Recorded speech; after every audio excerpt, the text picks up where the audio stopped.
Testing 1, 2, 3, Phil.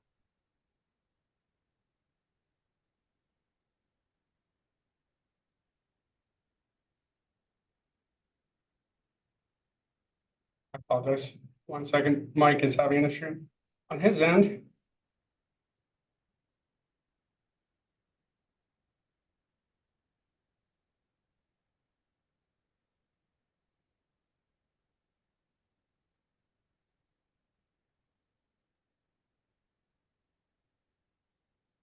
Okay, Brian did confirm he can hear us. So we're good to start. Okay, I'll call the meeting to order then. I guess the first order of business will be to establish a quorum, so I'll ask the commissioners, I'll just do a simple roll call. Commissioner Taylor? Here. Commissioner Harbaugh? Present. Commissioner Metropolis? Here. And I'm obviously here as the chair, Leo Prigge, so with 4 commissioners present, we have a quorum. And then I'm just today we're gonna streamline this a little bit. I'm just gonna ask the lottery directors. We'll just go around the table introducing ourselves from start with Dan. Angela Mateer, Sales and Marketing Director, Montana. Sergeant Financial Director. Philip Sharp is here, IT Services Director, Montana Lottery. Bob Brown, Lottery Director. Leo Prigge, Commission Chair. John Metropolis, Commissioner. Only Bob Brown. Deanna Taylor, Commissioner. Okay. All right, so it looks like the first item here of the actual meeting will be to just offer an opportunity for public comment, anything if somebody wants to comment on just in general right off the top. Any thoughts I want to share before the meeting gets going here? Chairman, Yep. there is an issue. Nobody can hear us. They can all hear each other. They cannot hear us. Okay. I apologize. You can pause the meeting now until we try to figure this out. Okay. Okay, so we can hear us now. We just started the meeting by doing a quick introduction of the lottery directors, and we established that we do have a quorum for today's meeting, and I open it up for public comment, just from some general comment to get started. Anybody online, Mike, that wants to give something? I don't see any comment in the room to start off, so if there's nothing online, we'll go ahead and proceed with the financial report. I'll give it a sec. I'm not seeing any public comment. Okay, I'll turn it over to Director Sargent for the financial report.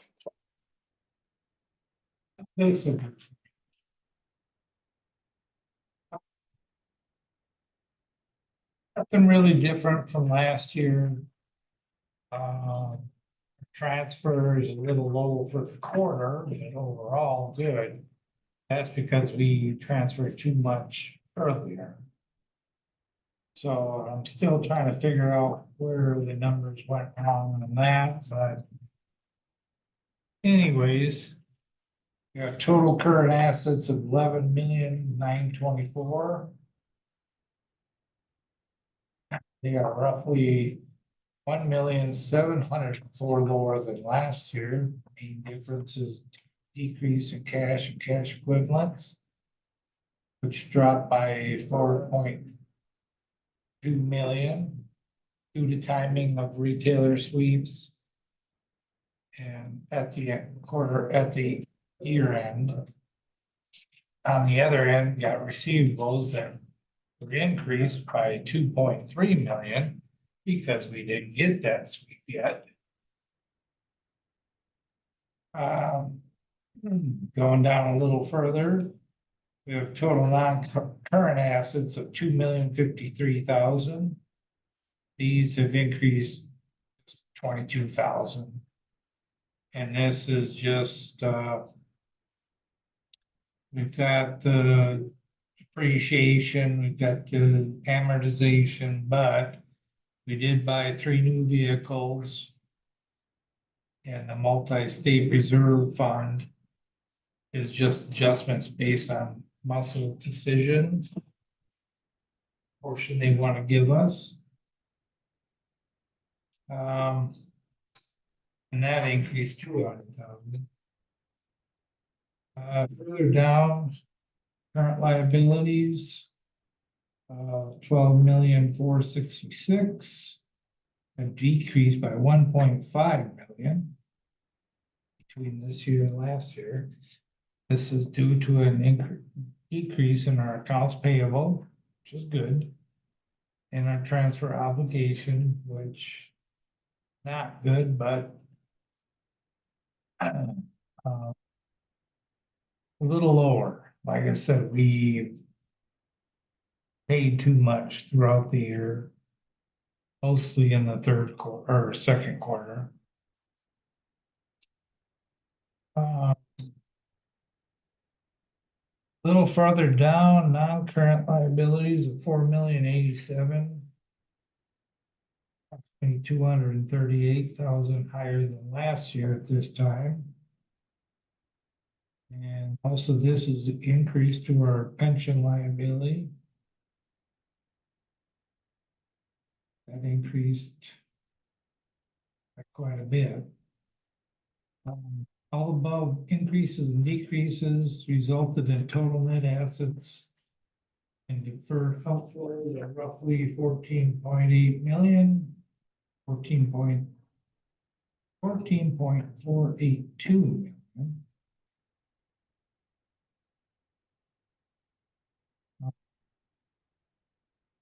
Which is 1.787 million lower than last year. So, anybody's got them, go to page 3. Statement of revenues, expenses, and changes in net position. The year ended 6/30/24. Revenue was at 154,155 million, which is an increase of 6,306 million compared to last year, or an increase of 4.3%. For the year ended, scratch revenue increased 7.3%. Powerball increased 20.6%. Montana Millionaire, because of the increased tickets, increased 35.7%. Lucky for Life increased 6.7%. And Sports Bet increased by 7.4%. On the flip side, Montana Cash revenue decreased by 36.2%. Mega Millions decreased by 8.5%. Treasure Play by 3.8%. Big Sky Bonus by 7%. And Lotto America by 29.7%. So going down a little further, direct game costs increased approximately 9,085,000 or a 7.7% increase compared to last year, which is a direct relation to sales increase and decrease of ticket and prize costs. We didn't have as many unclaimed prizes this year, so prize expense has gone up.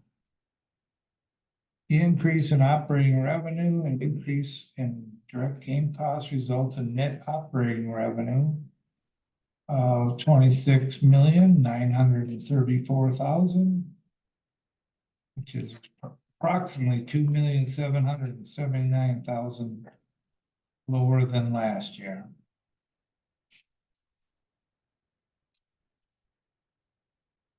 Going down to the big section, overall operating expenses were 5.249 million. These increased by 348,000 or 7.1% increase from last year. Variants are due to a lot of combination of increases and decreases. But as far as the bigger changes, we had an increase in our advertising expenses, personal service expense, in our public relations expense. Advertising expense, which depends on what we've got going on. That certain things that we have to advertise for, they went up roughly 90,000. And just based on normal meeting. Personal services increased by 87,000. This is just due to increase in pay, yearly raises, and being more fully staffed. Public relations expense increased by 46,000. And this is just due to the needs of the marketing department to promote the lottery. I mean, they were really low last year. See it on there. Yeah, 53 versus 75. No, not bad. Non-operating revenues and expenses. Those have decreased by 53,900.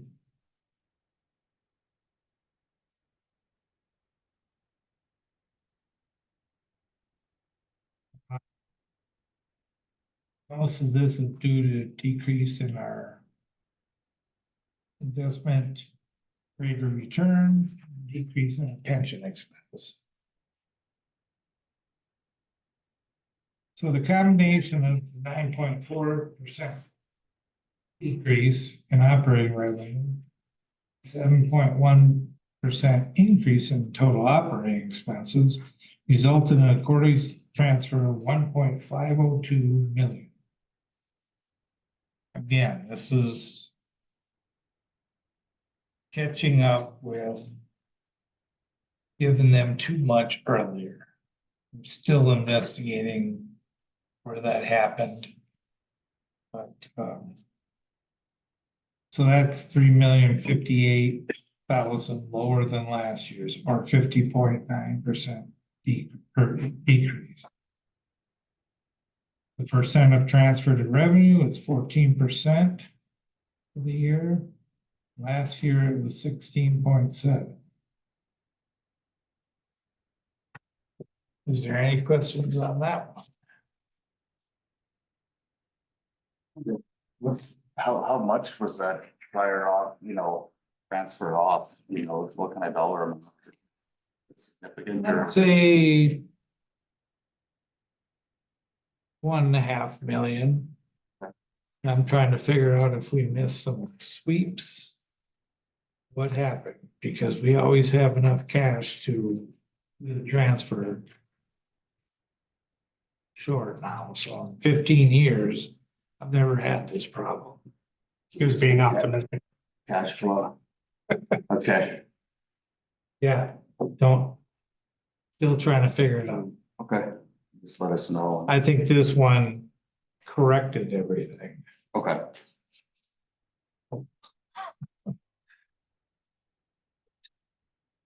Any other questions? I had one just in regards to that public relations one. Any reason that it was so low last year? Oh, Pam just didn't need it. I mean, it goes up and down and it's dependent on her needs. So, no, It's really just part of advertising, correct? Well, it's well. not really about advertising. Events and. We made such a change in events and how we were doing events, especially with adjusting how we were doing events and how we were doing, how we were interacting with the public and we made a lot of changes, and I think we're still in kind of that transitional mode. And how we're looking at sponsorships and all of that stuff. So I think that was still reflected in what we're doing prior. We made continual adjustments. And found our footing here in this last year.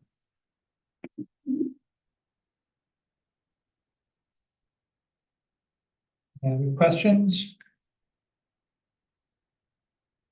Okay, on to the next page. Budget to action. As you can see, total revenues were 103.85%, which is awesome. Direct game costs were 111.55. Which again was because we have the unclaimed prizes that we had last year. I mean, we had $1 million Montana millionaire that never got claimed. So that was just a start. Operating expenses were at 94.99.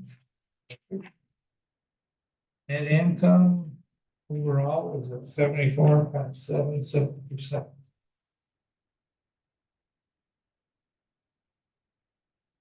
Questions on that one? Okay. And the last. Anybody that hasn't seen it before, this is just income, expenses, net profit for each game based on how we allocate things. This year's scratch was at 7.36%. Last year was 11.57. Powerball is at 37.77. Last year was 39%. And a cash, 17.09. Last year was 26.56. There's a lot of factors in this. So there's a big difference in these numbers. It's unclaimed prizes. It's Montana millionaire, 27.66 versus 44.42 last year. Mega Millions mirrored 36.94 versus 7. Treasure Play the same, 13.66 versus 12.26. Lucky for Life changed a lot at 6.71% versus 32.56%. And that's based on jackpots that are hitting the 2 high tiers. $1,000 a day for life. And then $25,000 a year for life. Got hit more often. Well, that dropped because we've got to pay our share. Big Sky bonus mirrored 12.5% versus 12.03 last year. Lotto America 38.74 versus 34.42 last year. Sports bets about the same, 5.41%. Last year was 5.52. So is there any questions on that one? If not, the following 29 pages. So they're really entertaining.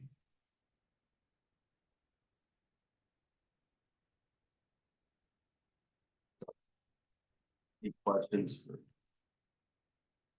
So.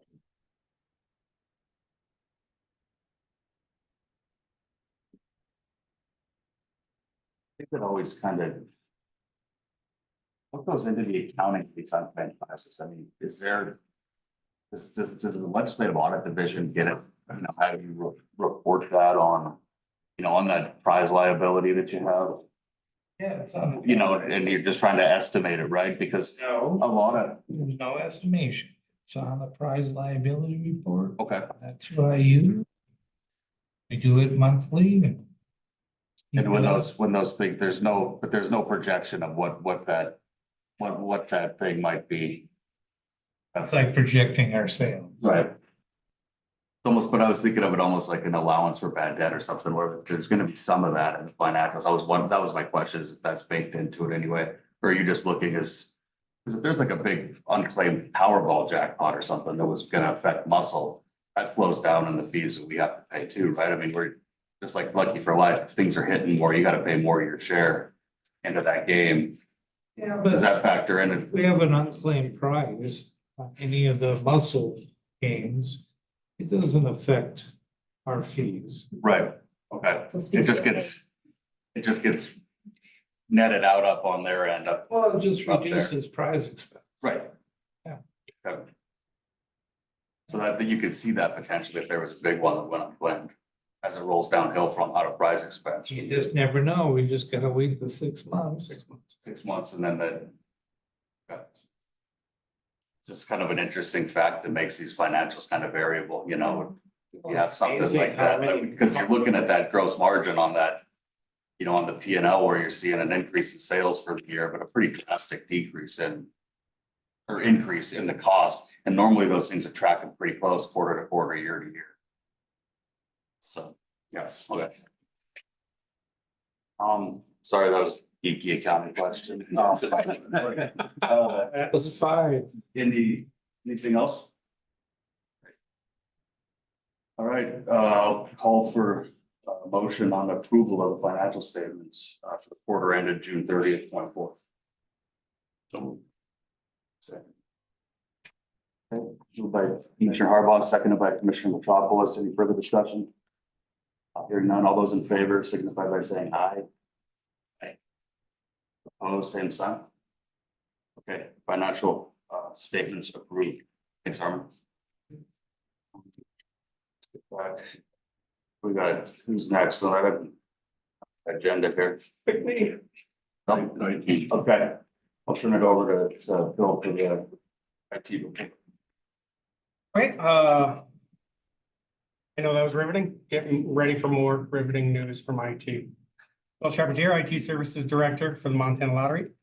Since the last commission meeting, we conducted our semi-annual central system switchover in July without much fanfare. Good. As a reminder, we flip-flop between Duluth, Georgia servers and Helena, Montana for our traditional configuration and between the Billings and Helena sites for sports wagering systems. Again, not much to report there, went smooth, we're happy about that. This past quarter, we also tested and deployed a handful of system updates and upgrades for security purposes, as well as back office user enhancements and issue resolutions. So we had a lot of maintenance items deployed, it was a good thing. Another significant project we have been working on has been the testing of the Sportsbet Montana mobile application, user interface, user experience, the UI UX for Sportsbet. This is the look and feel of our Sportsbet mobile apps. We're going to be upgrading those very soon to match the look and feel of the kiosks that sell our sports betting products in the field. We've been working very closely and carefully with Intralot on this project for quite some time, as we want and expect this upgrade to be clean, error-free, and well-received in the field.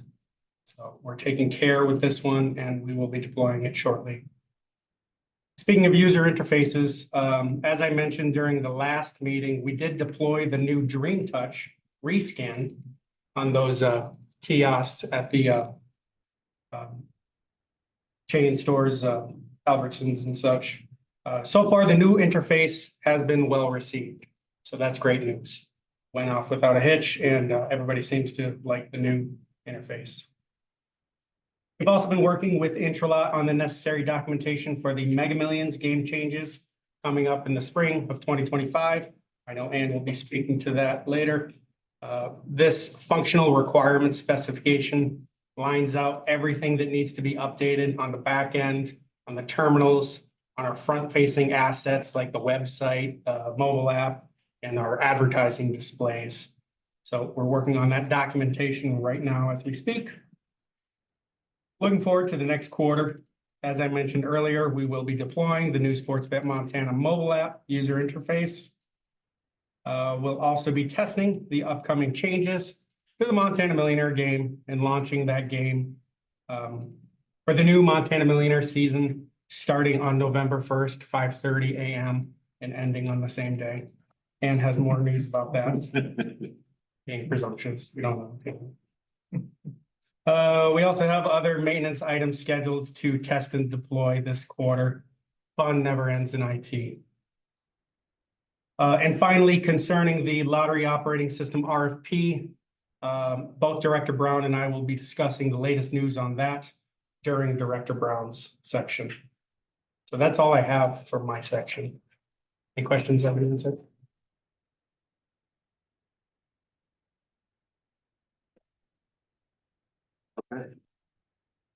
Sweet. All right. Thanks, Bill. All right, turn it over to the next item is the Intralot Report with Patrick Johnson.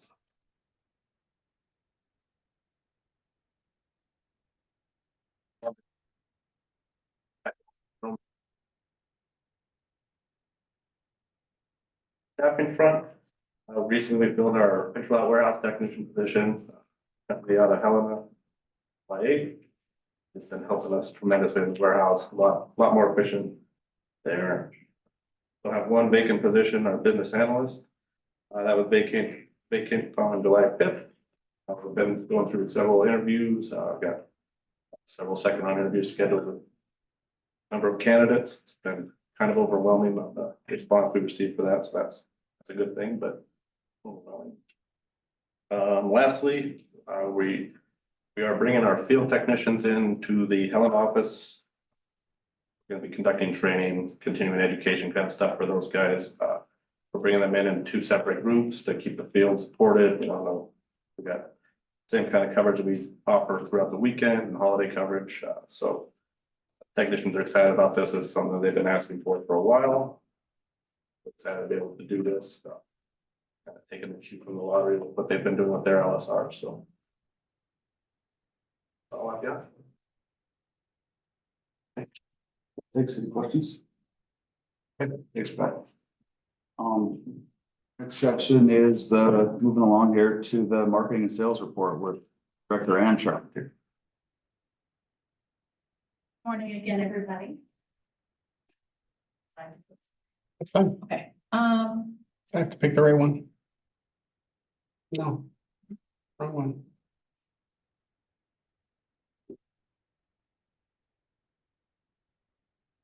She wanted to combine and I didn't, and now I'm suffering because of it. so, the sales, and certainly as normal, if you have questions during any point in the presentation, just interrupt me, just stop and ask the questions. I'm happy to answer anything. We'll go and start looking at just a brief summary of 24, and then we'll move into the fiscal year 25 sales. And then we've got a couple other side items to just discuss as well. So looking at 24 in a summary here, want to, very pleased to report we ended with another record sales year overall with a 6.3 increase over last year's record year. And the hard work of our staff continues to pay off with an impressive performance of our individual products. Some notable performers would be Powerball, which had some great jackpots driving sales over the past fiscal year. Next slide. And this is just another look at the performance by product as compared to last year. Sportsbet Montana had a 7.4% increase from last year for a total of 63.7 million in wagers placed. Our scratch product made an impressive showing with a 10% increase, largely due to the introduction of our $30 price point game, which was that Millionaire Maker game, and a very good holiday scratch season. Next slide. And then moving into looking at our fiscal year 25, so this fiscal year that we're in, which surprisingly that we're already several weeks immersed in. It might look a little slow for some of those products, but fear not. We are early in jackpots driving sales. But even despite that, we are already starting the year 9 percentage points ahead of our record numbers from the same time frame last year. So just looking at a few of the individual products themselves, it may look like a pretty rough start for Powerball with a 59% decrease from the same time frame last year, and you would be right, but we are confident that we can make up a lot of ground with one or hopefully two great jackpots this year. Powerball is the favorite with our players, and we expect great things from our Powerball product. And then next one, Mega Millions. A closer look at Mega Millions does show that decrease in sales due to the $1 billion jackpot during the beginning of the last fiscal year at the same time. Mega Millions will be a game that we discuss further in my presentation here when we discuss the enhancements that are planned later in the spring. We did just have a very good jackpot for Mega Millions that did get hit in Texas this last Tuesday. Unfortunately, we were hoping for a $1 billion run, but it just fell a little shy of in the $800 million range. Darn Texas. So, all right, next slide, please. Moving into Treasure Play. It had a great start to the year, and with help from some real decent progressive jackpots, more notably the Shake-a-Day jackpot during week 7 that resulted in weekly sales exceeding 230,000 for just that week, for just that game. Treasure Play will see an increased interest from players as the bars and casinos start to see patrons numbers start to increase. And this is largely due to summer ending and football season starting to ramp up. We'll start to see Treasure Play start to tick back up as well.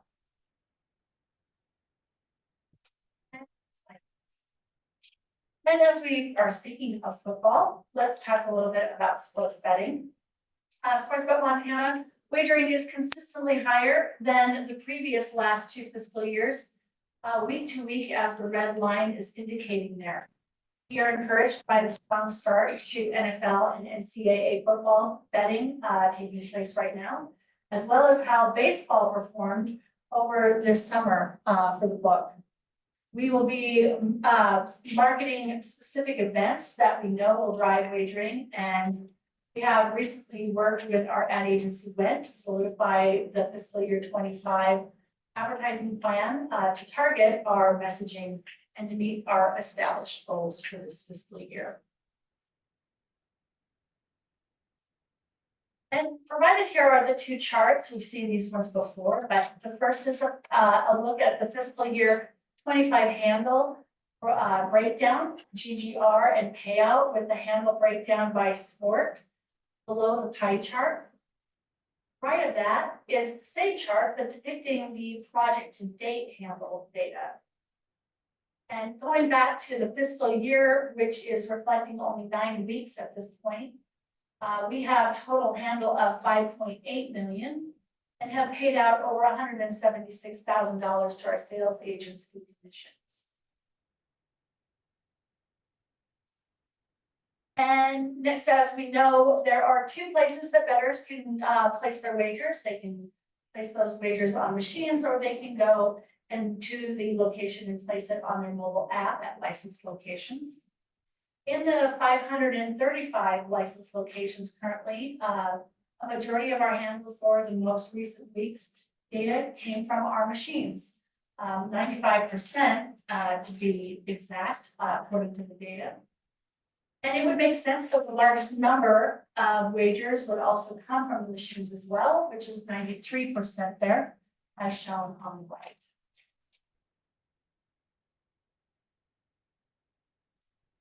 And as mentioned, we are consistently creating and releasing marketing content on all of our available channels to support sports betting opportunities available to players.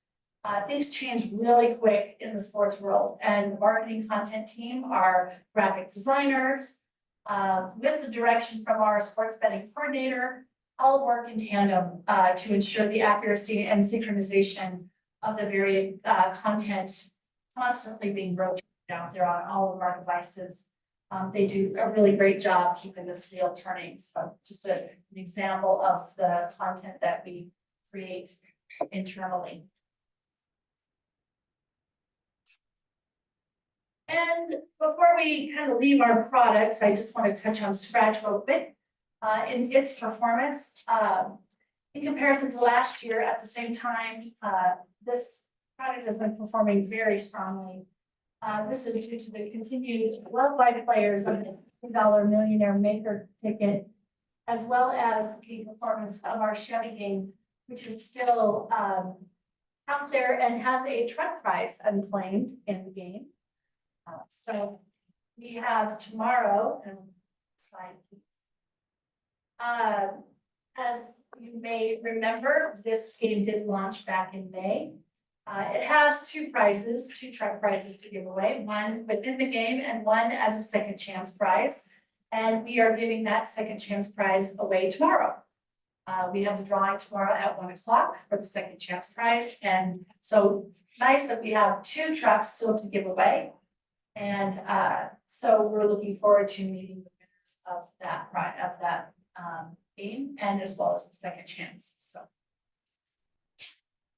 And then we'll move on to Mega Millions. And as you know, this is a commission action item that we have before you today. The multi-state Mega Millions game will be going through game enhancements in April of 2025. Mega Millions is a national jackpot game that is managed by the Mega Millions Consortium. This game group makes all the decisions that surround the Mega Millions game and any enhancements applied to the game design. The Multi-State Lottery Association of Muscle does assist with helping to manage game prize pools and drawings. So just to remind ourselves a little bit about the current game design that we are selling right now. And as we did go through this in June of during our last meeting, but just to kind of remind ourselves again of the changes and the current game design before we go for vote. The current game base cost is $2 per game. It is drawn on Tuesdays and Fridays and offers an optional purchase of the Mega Plier for an additional $1. The Mega Plier can multiply a prize up to 5 times, excluding the jackpot. With its propensity for $1 billion jackpots, the game has been known to rank as one of our top profitable lotto games. And going into the enhancements that are proposed for the Mega Millions game. So this is what the Mega Millions Consortium has determined that they will be putting out in the spring of 2025. And the changes, essentially, the enhancements that they're proposing are that the game will now become a $5 per play game. So every play will cost $5. Players will choose still five numbers and a mega ball.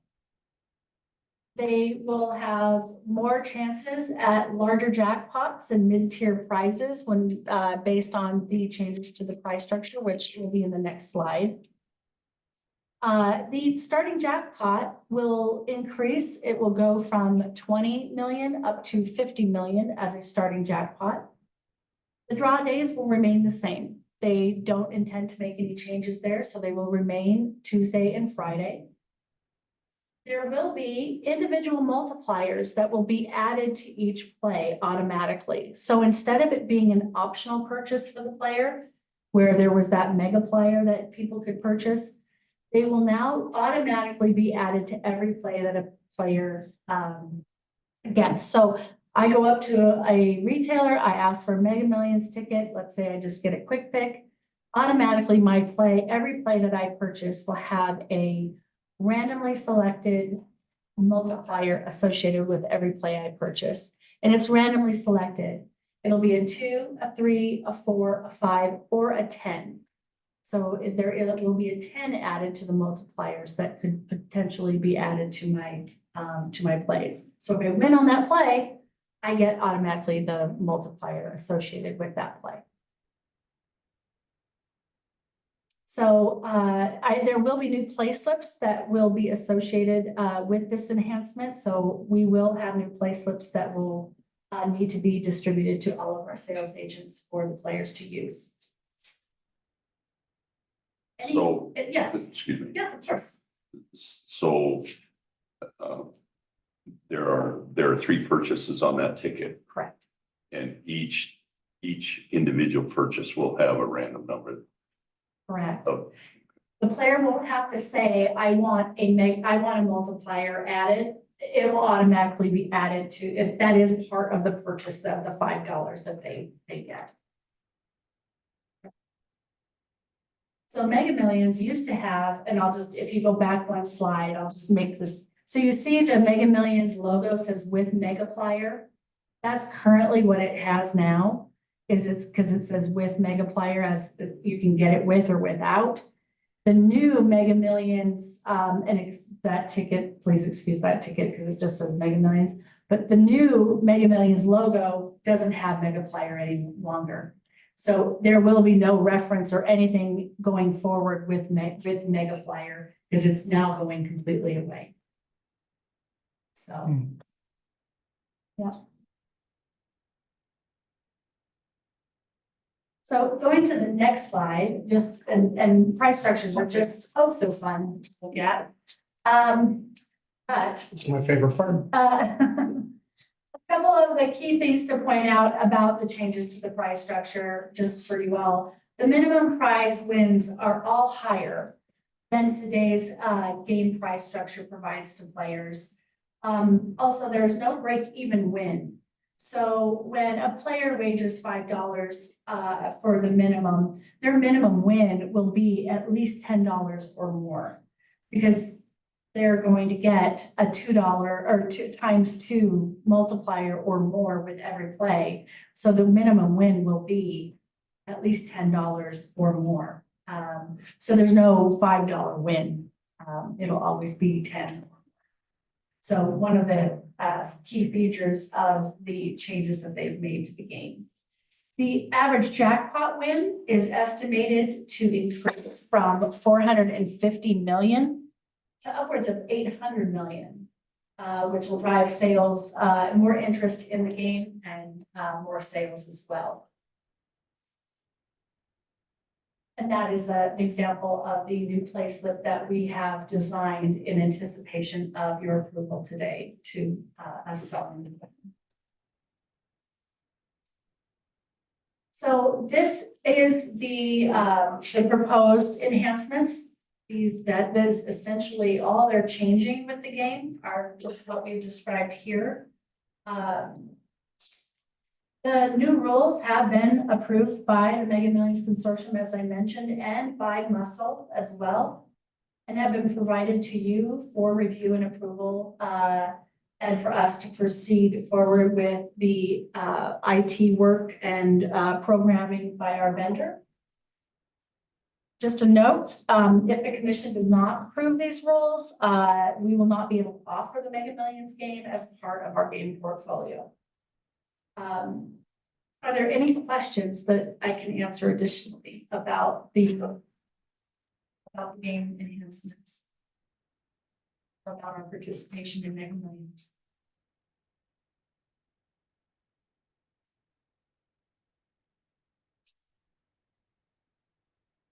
Questions? I didn't. How about any public comment on this? You know, rules change or that are part of Mega Millions Consortium, anything? See anything in the room? I'm not seeing any public comment at this time.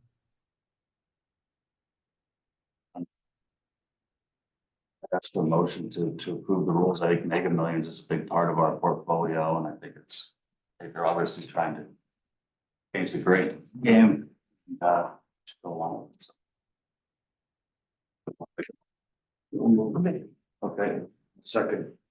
Commissioner Taylor made the motion, Commissioner Metropolis second. Any further discussion? All those in favor signify by saying aye. Aye. Opposed, same sign. Hearing none, the motion carries, so the rules have been changed, so. Thank you very much. Just touching briefly on our Montana Millionaire game, which is fast approaching. Just a reminder for you all that the sales for Montana Millionaire will go on sale at 5:30 on November 1st. We have $4 million grand prizes that we're giving away this year. We will have one $250,000 Monday drawing on December 2nd. And lots of instant wins of $100 and $500 that are sprinkled in as people purchase their tickets. And we are really excited about this year. And as everyone knows, we sold out in 5 hours last year. And we'll see how the additional 120,000 tickets extends our 5-hour sellout. We'll see how this goes. We've got lots of information that we're going to be putting out to players and to our sales agents this year about, how best to manage, the quick selling of everything. And we're hopeful that the news is going to assist us with getting a lot of the word out. They did a great job last year helping us, and don't see any reason why they wouldn't help us again with that. And we're really looking forward to this season. And if you have any questions that you get and you can't answer them, please send them here to the lottery. We're happy to talk to everybody. Yeah, excited to see how it goes. So, yes, sir. Is the 500,000 total tickets with or without the additional 120,000? That is with the 120,000. Thank you. Yes. Any other questions about it? I have a silly question. No. Mr. Chairman. If you win the instant win, let's say you win the smaller amount, does your ticket stay in for the million? Absolutely. Good. It's even the 250 $250,000, you're in. Yeah, it doesn't take you out of any, you're in for the whole thing.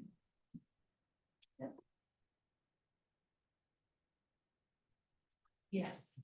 Love to see a $500 instant win become the $250,000 win, become $1 million win. Can happen. We test for it. We make sure it works. We're gonna send the press to you to talk. Yep. We're not playing. We're not playing.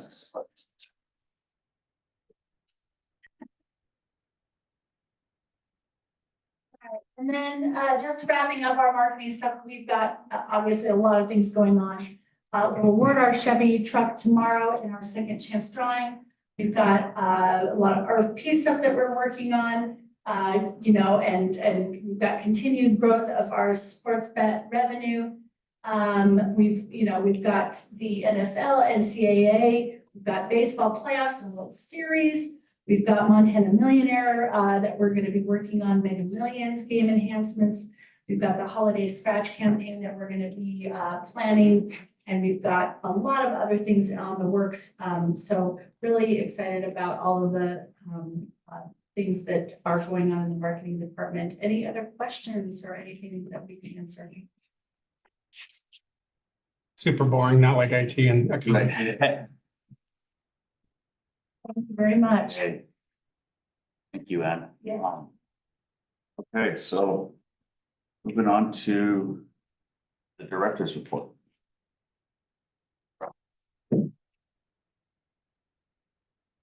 Well, as you can see, there's lots of fun and exciting things happening at the lottery. It's an amazing place and an amazing group of people working here.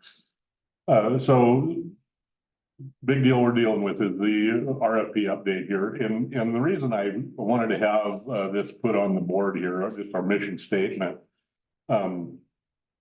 Just so we keep in mind and understand what our goal really is. And that first off is to maximize the transfer of its net revenue. But the part that stuck out to me, and as I was reading through this again this morning, the part that really stuck out to me was while adhering to the highest standards of security and integrity to maintain public confidence. And public confidence, I think, in this business is very very, very important because I believe that we will, you know, if people lose confidence in it, you're gonna lose sales. Same, you know, if they don't trust that their sports bet is being run properly, they're not gonna bet on sports. And so that's really a piece of this that I wanted to highlight on that. And so, you know, and I'll tell you too, that we've got, you know, Bill's gonna add in some stuff here, and then we also have, Don Harris, our legal counsel, that's gonna add a little bit in about the Senate Bill 51 and how that affects us and what we can and can't do and different things like that. But the one thing that I wanted, and I made this commitment really to all the directors as I came in as being the new director and really somewhat foreign, I guess, to the lottery business. Yes, it's they asked me, hey, have you ever considered working at the lottery? And I'm not sure I know a lot of people that have considered working at the lottery, but one of the commitments that I made to them is that when we have these major decisions and things that we need to make, is that we are going to come together. We are going to discuss pros, cons, both sides, all sides, and we are going to come to an agreement on the best way forward for the lottery, keeping these things in mind. And, you know, so that is what we have done. I know that everybody knows that we had received I guess you could call it, for lack of a better term, an unsolicited proposal from Intralot. We looked into that and we discussed that thoroughly, and I do mean thoroughly. And there's lots of rabbit holes to go down, and you know, pros and cons and all that. And we discussed that thoroughly, and we still came to the conclusion that, you know, if we were going to negotiate, it would be to negotiate everything that we have that's going to be in our RFP, and we still felt it'd be the best and at the highest standard, and to maintain public confidence that going through with the RFP is the process that that we feel like is the best for us to take. And so with that, I will turn it over to Phil, and then we'll hear from Mr. Harris in just a short while. Excuse me, Director Charpentier. Thank you, Director. So I have a couple slides here with some information. Some of these questions were asked by the commission directly to the agency, and we're going to attempt to respond to those questions through these slides. And please interject as you have or think of other questions. Current status of the lottery operating system contract. We are working through the process to award the contract before March of 2025 so that we may begin a new contract in March of 2026. That's the first bullet there. So we know the existing contract ends on March 31st, 2026. And we need to allow for the implementation of the new contract. In order for us to allow for that implementation, we need a year. So we need to award the next contract by March of 2025. Why do we want to operate under the Procurement Act? It has provided us with a structure that is fair and has open transparency to all parties involved.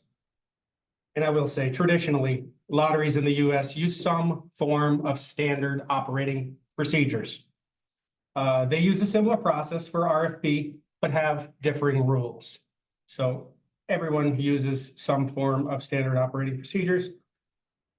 And one of the questions the commission asked, and we Armand addressed this, with the transfer of 9.7 million to the vendor last year, the value of the contract implores us to be a good steward to the state by being fair and open in this process. Next bullet says the competitive bid process allowed the lottery to evaluate all options and determine the best value for the agency.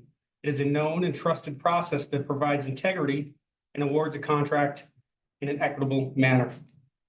Another question we had from the commission is, what about risk? There is always an inherent risk with every business decision we make. A well-written contract, knowledgeable employees, experienced vendors, and a structured RFP process reduce those risks when going out to bid for a lottery operating system contract. The risk and associated costs cannot be quantified as they are unknown variables. However, transitions and conversions are not an uncommon occurrence in the lottery industry. So We're experienced with this. We've done this before. We will do it again. And finally, to note, there are no costs for the lottery going out to bid with an RFP process under the procurement cost. This doesn't cost us anything. We're here, we're working, whether that's on the latest issue of the day, planning the next promotion, or writing an RFP, grading an RFP. There's no costs. We're here for the state of Montana. Any questions so far? Okay, we'll move on. Benefits of the RFP process. The RFP process will prepare us for the next decade of service to our customers. We must update our technology to ensure proper function and high quality service. So we know the equipment and operating systems are reaching the end of life, their end of life. The current operating system can't be updated to the standards that we need to compete in this market. The lottery needs to update its services for both customers and staff is the next bullet. So to meet our customer expectations, including online services and a growing loyalty program, the lottery must modernize its offering for both customers and staff. Rapid growth in both customers and sales agents have significantly increased the demand for our sales representatives' time in the field. Implementing new tools will assist them in meeting the demand without increasing personnel. The lottery's usability of software omnichannel services. Omnichannel is a term used in e-commerce and retail to describe a business strategy that aims to provide a modernized and seamless shopping experience. An omnichannel solution is a critical component that is needed by the lottery to pave way for our success in the future. State of Montana is lottery's top priority, and that's true. And the state of Montana is the Montana Lottery's top priority when making all business decisions and allowing us the opportunity to use the Procurement Act RFP process to select the best partner possible. It's essential for our continued success. Any questions so far? Yes. So No, go ahead, please. omnichannel is not in the existing infrastructure we have, and that's what we're looking for. Yes, it will, well, I'm spilling the beans, but yes, it will be part of our requested services, a true omni-channel service. Mr. Chairman, as the newest person here, how many transitions have we had?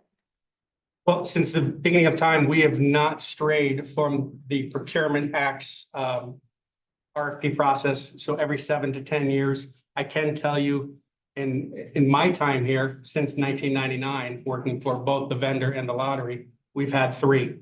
1999 with Autotote, they had a 7-year contract, no extensions given. 2006, Intralot won that contract. They had all extensions provided, so they had a 10-year contract. And 2016, another 10-year contract, leading us up to where we are today. One follow-up. The other states had a similar turnover?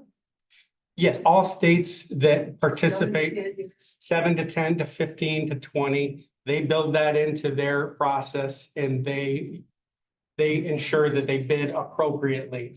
So year X vendor, you must replace all equipment, yada, yada, yada. Thank you. With that, that's all I have for the slides. I would like to take this opportunity to introduce Don Harris, Department of Administration's Chief Legal Counsel, to discuss the memorandum that he provided the director earlier this summer. Hi, thank you, Phil, Mr. Chairman, members of the committee. To see you all today. Just a reminder, as far as the relationship between the lottery and the Department of Administration, the lottery is attached administratively to the Montana Department of Administration. So Matt Mitchell, my colleague, and I are both attorneys with the Department of Administration here to provide whatever legal support. In particular, the Montana Department of Administration is charged with, in addition to assisting the lottery with its needs, providing information technology and procurement support to the entire state of Montana. So pleased to be here to answer any questions that you have about the procurement process. You're here today because the lottery statute says that the commission will approve contracts for materials, equipment, and supplies. One of the questions that was asked of me, and I know you all have seen a memo from me on the subject, is whether changes in the 2023 legislative session affected your purchasing requirements for materials, equipment, and supplies, and whether there's an exemption under 2023 Senate Bill 51 for those purchases. Just a reminder, as Mr. Charpentier spoke to, most state services are procured under the Montana Procurement Act. And for quite a few years, that's how the lottery has been making its purchases. So we are operating now under a new environment. In 2023, Senate Bill 51 changed the Procurement Act. We can walk you through what those changes were. So initially, under the previous version of the Procurement Act, it used to exempt the lottery from going through the Procurement Act processes for private consultants employed by the Montana State Lottery. And that's what it said until October, or actually, I think it was on pathogen approval of 2023. So in 2023, after Senate Bill 51 passed, the language was changed, and it now provides this chapter does not apply to contracts with a private person contracted by the Montana State Lottery. So it changed from employment of a consultant employed by the lottery to contracts with a private person contracted with the lottery. So walking through the memo, we looked at the word employment and consultant and the words contracted person. And we determined that the lottery was expanding the Procurement Act by choosing those terms. Employing a consultant is clearly a narrower term than contracting with a person. Montana law, a person can be individual, it can be a corporation. A very broad term, really can refer to any kind of entity, even nonprofits in some cases. Court decisions have said a government can be a person. So it's very broad term.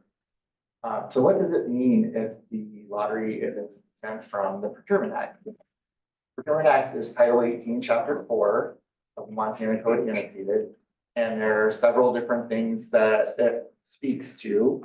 One of those things is how you're going to acquire goods and services. So when Director Charpentier talked about the RFP, that is a requirement that is in the Procurement Act. That's one of the ways that you can purchase. So exempting the lottery from the Procurement Act means that you can purchase in other ways than using RFP.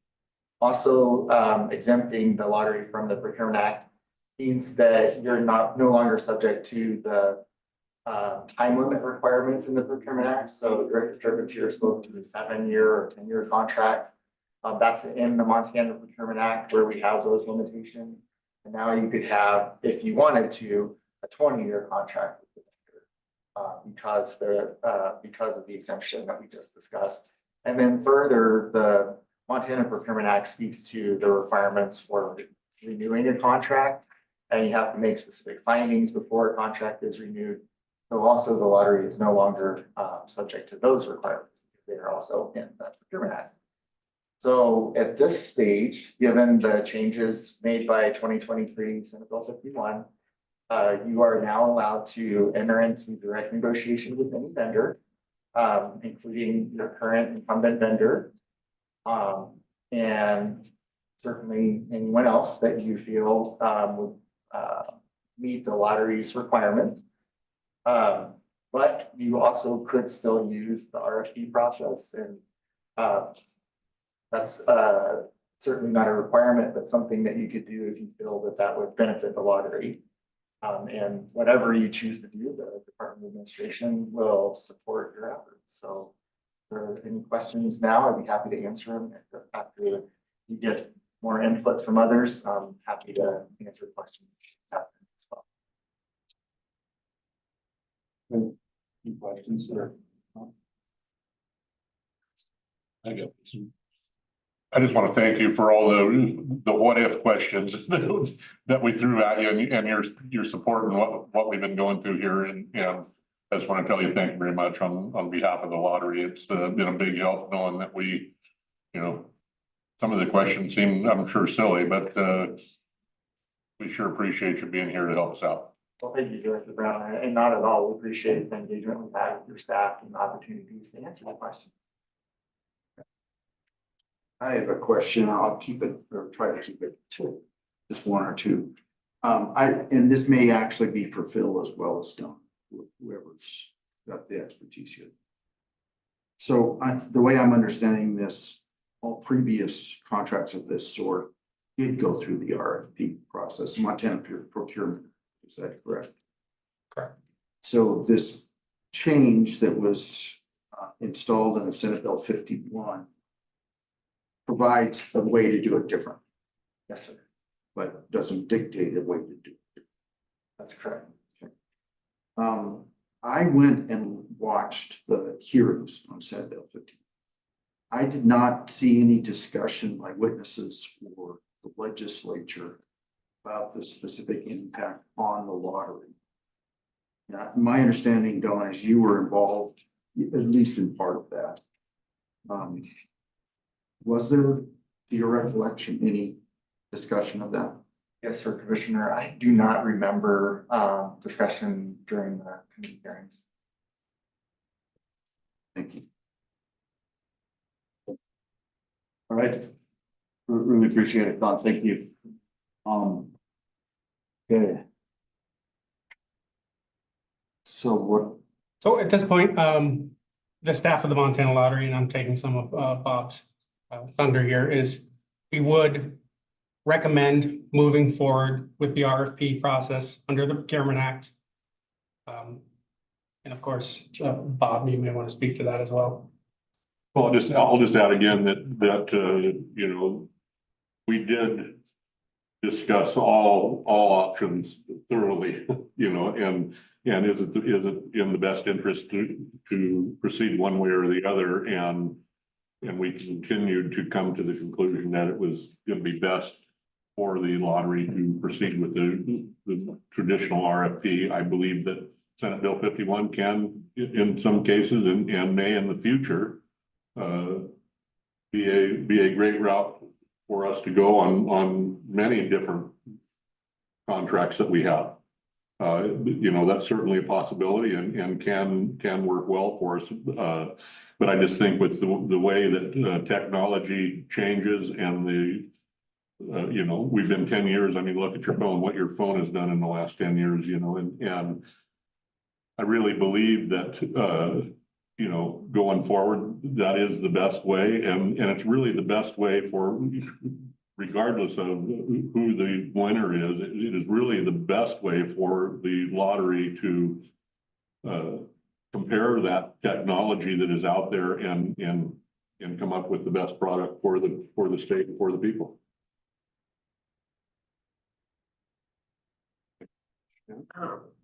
Mr. Chairman, I have several questions. If the commission, we approve the contract, then do we have any say on what are their criteria? How am I going to know what the criteria? I'm pretty new, so. So with the Procurement Act RFP process, we would be telling the vendors what we want. The lottery agency tells the vendors. Tells the vendors what we want in our, for the next 10 years. And then we have a scoring committee to review the responses from those vendors.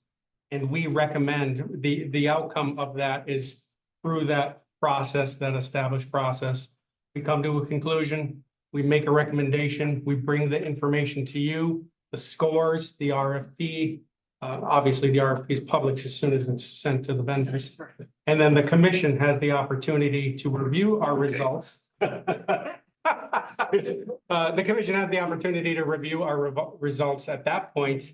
Ask any questions you have of the scoring committee, of the procurement folks who will be helping us with that process as well. And then make the recommendation to move forward with those results.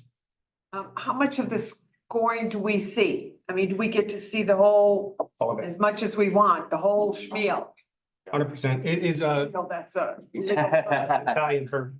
The entire process under the Procurement Act for scoring is recorded.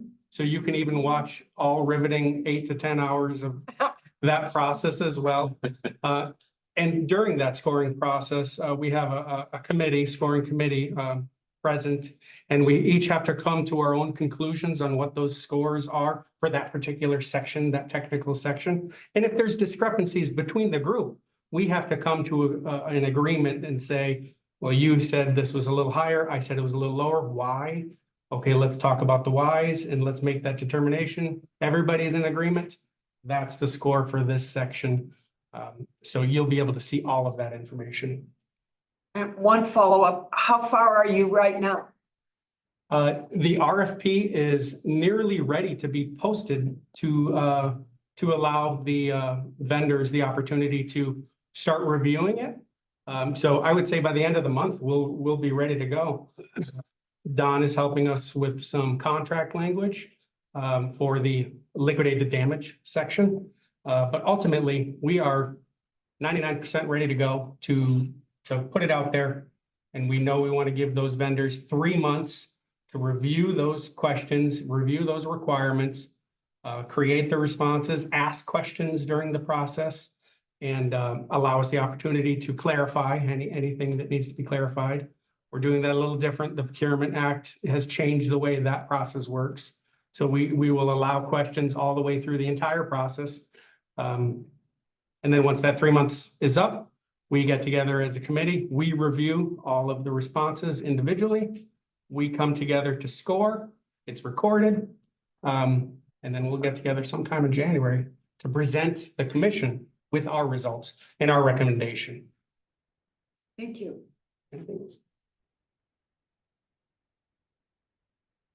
Can you guys tell me a little bit about the contract proposal that was sent by Intralot? I mean, because that's kind of the part of the decision here. What was that? You guys said you discussed it. What was their proposal? I don't have that proposal right. I mean, Phil may have it right on hand, but you know, from what I got out of it, you know, if you once you've read you read the RFP and you look at the proposal and some of the proposal was to basically you know, supply us with a certain number of kiosk machines, whatever you want to call them, and then just extend the contract. And part of the problem is some of that language within the contract needs to be updated and changed, and the numbers on those machines, they weren't you know, we didn't feel like they were sufficient for what we anticipate as growth and, you know, and other things as well. I mean, once you read through the RFP, you go, okay, this wasn't wasn't included. There was several things in there that weren't included, and to part of the, you know, my thought is entering into a negotiation with that, and, you know, changing that. Basically what we would be negotiating is everything that is in the RFP. We would be wanting to be adding into that negotiation, which pushes us into a longer time frame, and I believe that they can, you know, bid on that just the same. You know, I mean, I believe they could do that.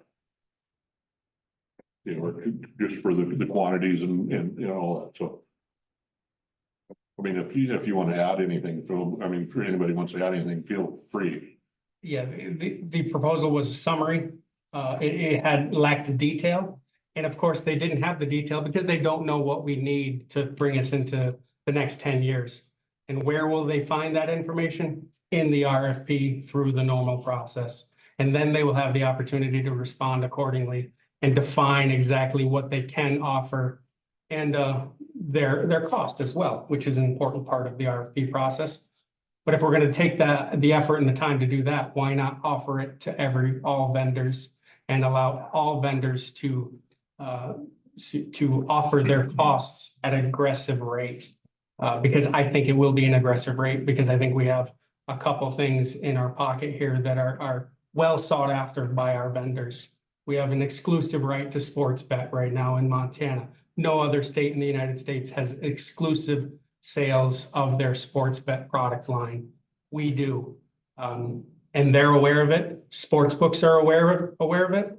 They're looking at our structure to sell sports bet tickets. They're looking at our payment structure, and they're taking note of us. So we have a very unique opportunity here with that sports bet offering that we exclusively provide in Montana. And by hook or by crook, the HB 51 opportunity as well going into the future. That's something vendors are very interested in working on in the future, but we need the ability to control that through our process, and allowing us the opportunity to go through the RFP process now into the future gives us that control that we need for the future. Any other comments? I'll open it up to perhaps public comment here in a minute, but I want to hear from the commissioners first. If there's anything. Okay, how about, But yeah, I strongly believe in the RFP. Says, I think I said this in our spring meeting. The competition is only going to help us get the best price and best technology. Under Senate Bill 51, if that reading is correct, there's nothing wrong with the proposal being made. If we pursue it, that will delay the timing of getting this done. We'll have to go through a negotiation. You never know if a negotiation is going to turn out.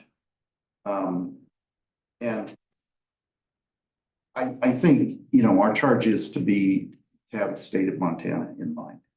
I think we get the best bang for the buck, especially in this realm where technology moves so fast, if we have competition among the vendors. So I'm going to be strongly in support of continuing down the RFP process we're on, and welcoming all vendors in a fair and open process. public comment? Let's start in the room. Is there anybody in the room that has comment on this issue before the commission? Say anything. Mike, is there anything online? I am not seeing any public comment at this time. Okay, so I guess the decision then would be, rather than just engaging with Intralot and trying to negotiate directly, as we have the option to, under this new statutory language, to move forward just with the formal RFP process that's already gone. And I guess from the commission, what you need is just approval to move down that RFP process. And so I guess I would need a motion for that, or I'll move that. We continue down this RFP process with Montana Procurement. right? I would second. It's been moved and seconded. All those in favor, signify, or any further discussion? All those in favor signify by saying aye. Aye. Opposed, same sign. Okay, here none. We'll move forward with the RFP. What else do we have here? Is there anything else, Director Brown, on the director's report? No, I think we're probably good to go. Okay, any other public comment on anything else, for the good of the order?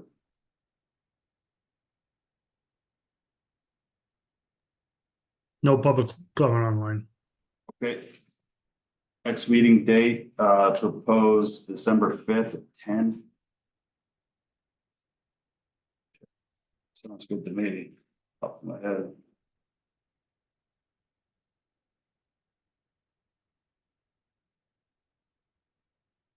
Yeah, that should be. Anybody else? Okay. Sounds like we'll see everybody on the 5th, and I take a motion to adjourn. Second. I don't know if we need seconds. All right. Thanks, everyone. Thanks. Ending the meeting now.